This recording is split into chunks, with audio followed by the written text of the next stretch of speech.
The Senate has passed a stopgap measure which was earlier passed in the House of Representatives. The Senate vote was 88-9. Republicans and Democrats in the House of Representatives struck a surprise deal to avert a shutdown that would have affected millions of American families. Both chambers voted on an overwhelming bipartisan basis. The deal was passed with a final vote count of 335 in favor to 91 against in the House.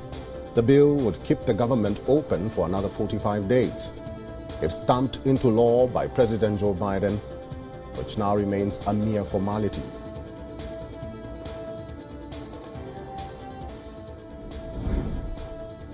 The Afghan Embassy in India has announced the closure of its operations. This comes 2 days after it announced suspension of operations. The embassy cited lack of resources and failure to meet Afghanistan's interests under the Taliban regime. The development comes after the ambassador and other senior diplomats of the Afghan Embassy left India. The diplomats left for Europe and the United States to attain asylum. Currently, at least 5 Afghan diplomats have left India. The embassy said that the instruction and funding from Kabul are not in cognizance with the objectives of a legitimate or elected government. The release also said that the consulate cannot serve the interest of an illegitimate regime.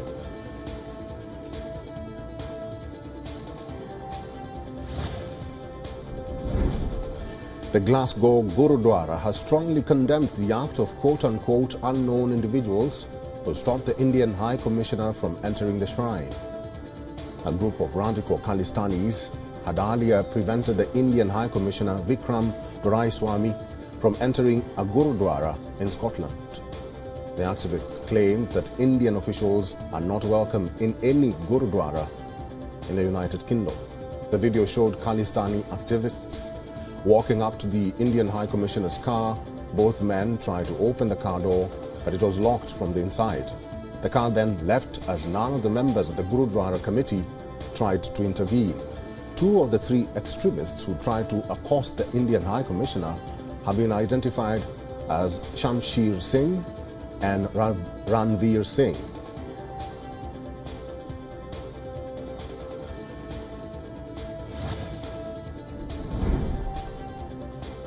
Pro-China candidate Mohamed Muizzu has won the Maldivian presidential elections. After the thumping win, the Maldives president-elect delivered a brief statement at his party's headquarters, thanking all those who voted for him. He also called on the government to release former President Abdullah Yameen, who is serving an 11-year jail sentence on a corruption conviction. This was the second round of polling after no candidate emerged clear winner in the first round. Muizzu heads a party that presided over an influx of Chinese loans when it last held power in the Indian Ocean nation.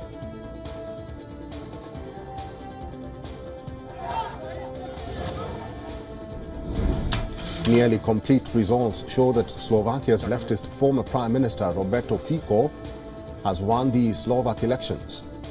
However, he will need to win over allies to form the next government. As per latest reports, Fico's Smer SSD party led with over 23% of the vote. Fico is followed by the Liberal Progressive Slovakia party with 15.68% of the vote. Exit polls had favored Progressive Slovakia as the winner earlier. With no party winning an outright majority, the new government will hinge on results for more than half a dozen smaller parties, from libertarians to far-right extremists. Fico is expected to align with HLAS or LAS, which split away from Smer SSD in 2020.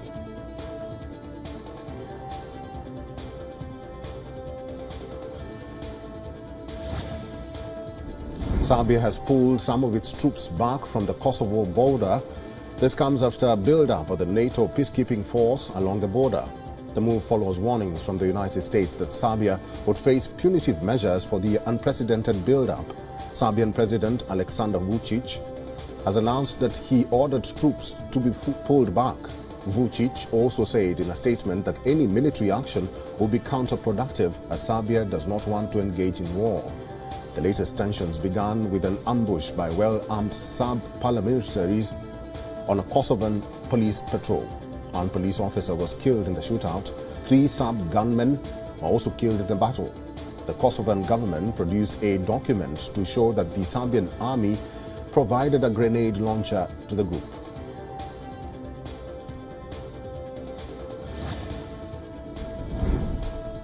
The British government will deploy military instructors in Ukraine in addition to training Ukrainian armed forces in the UK or other Western countries.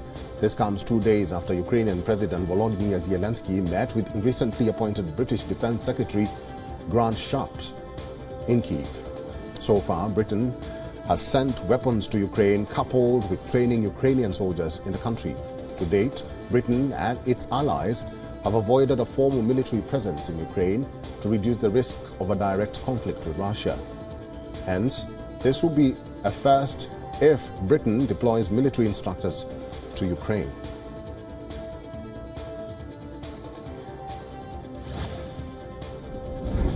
Syrian President Bashar al-Assad has hailed China's Belt and Road Initiative as an important vehicle for world peace and development.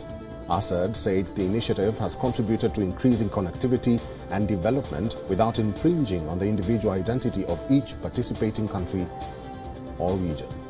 Assad recently embarked on a visit to China, his first visit to the country since 2004. He met with Chinese President Xi Jinping and attended the opening ceremony of the 19th Asian Games in Hangzhou. Syria, which was considered one of the important countries along the ancient Silk Road trading route, joined the Belt and Road Initiative in January last year.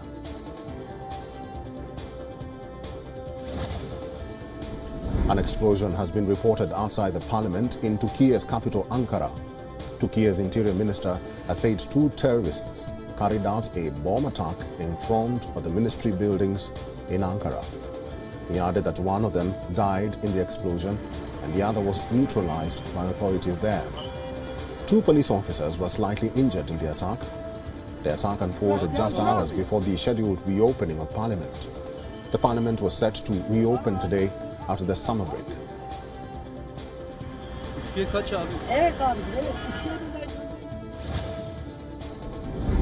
United States police have released footage of a man crashing his SUV into a police station in New Jersey.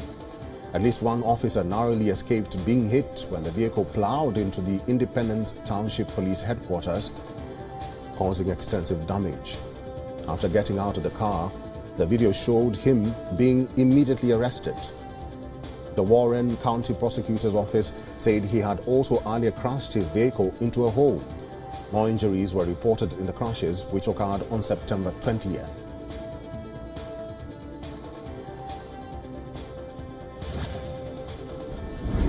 A semi-truck carrying thousands of gallons of a toxic substance crashed in southern Illinois.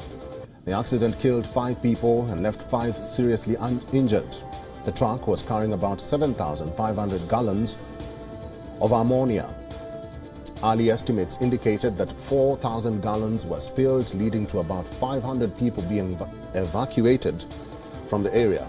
The U.S. National Transportation Safety Board said it will review the incident about half a mile east of Tutopolis. Even in small concentrations in the air, ammonia can be extremely irritating to the eyes, throat, and breathing passages. Very high levels may damage the lungs.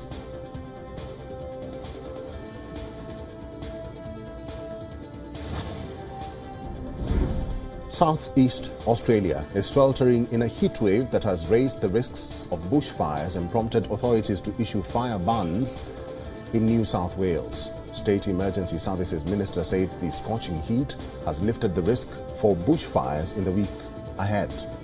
The national weather forecaster said temperatures will be up to 12 degrees Celsius above average in some areas, with Sydney set to hit temperatures up to 36 degrees Celsius. Australia faces a high-risk bushfire season as it experiences an El Niño weather event, which is typically associated with extreme events like wildfires, cyclones, and droughts.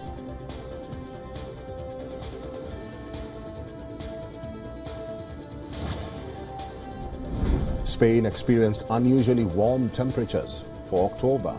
The heat led residents to reach for their summer wardrobes after a period of cooler weather and rain following a very hot summer. Spanish weather agency reported thermometers are set to reach 10 degrees Celsius above normal for this time of the year. The weather agency said it expected the temperature in the Spanish capital Madrid to hit highs up to 34 degrees Celsius, while areas of southern Spain are going to swelter in temperatures of up to 37 degrees Celsius. The unusual heat is expected to last till October 3rd, with some parts of the country under high-risk fire.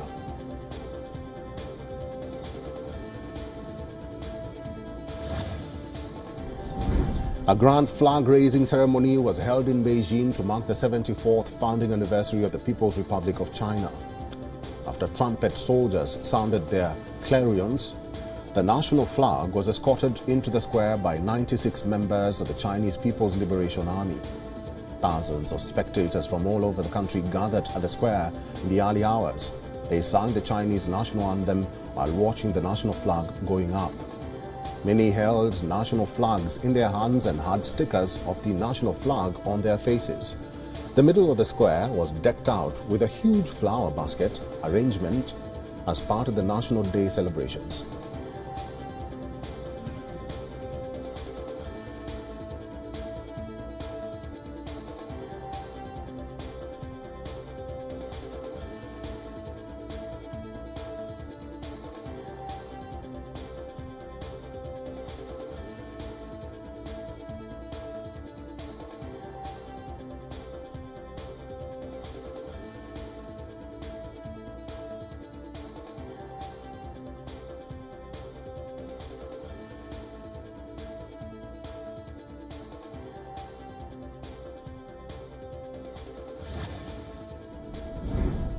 Nigeria celebrated its 63rd Independence Day today. The theme for the 2023 Independence Day anniversary was Nigeria at 63, renewed hope for unity and prosperity.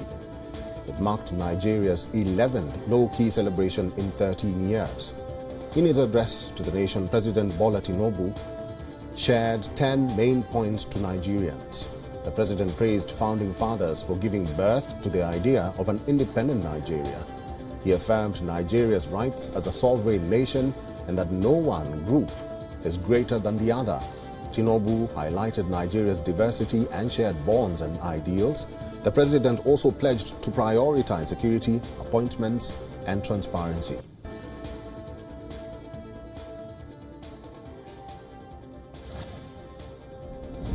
The Reserve Bank of India has announced an extension of the deadline to return the country's highest denomination 2,000 rupee currency notes. Originally, the deadline was set for September 30th, but it has now been pushed to October 7th. This extension comes after a review by the RBI to ensure a smoother withdrawal process for these notes. While these notes cannot be exchanged at banks after the October 7th deadline, individuals still have the opportunity to do so at 19 designated RBI issue offices. It's important to note here that despite the withdrawal process, the 2,000 rupee notes continue to be a legal tender in India.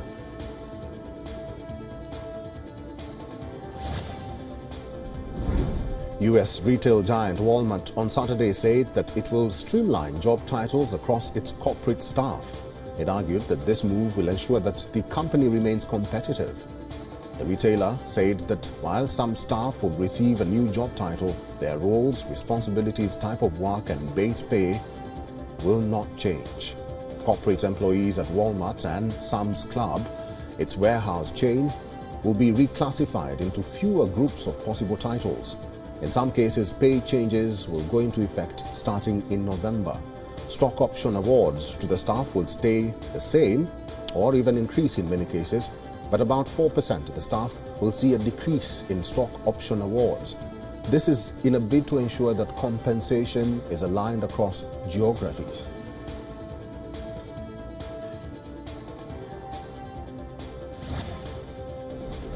The tech-heavy Nasdaq is surging, up 26% year-to-date, fueled by the frenzy over AI-related stocks. But this AI revolution comes at a significant cost: energy consumption.